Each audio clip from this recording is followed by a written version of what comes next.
समझ रहे हो? समझ रहे हो आप? समझ रहे हो?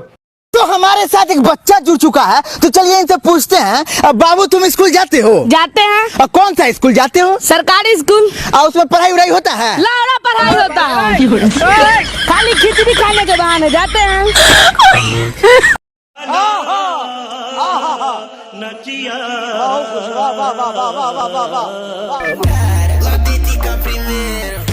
अच्छा, तुमको सिखा दिया है? अच्छा, अरे रे बाबा उठा ले, मेरे को नहीं रे, इन दोनों को इंडिया में क्या चल रहा है?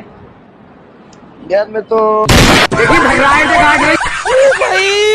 मारो मुझे, मारो मारो मुझे, मारो मारो। नहीं ये मजाक हो रहा है, एक सेकंड यार, मजाक हो रहा है। बड़ा हरामी हो।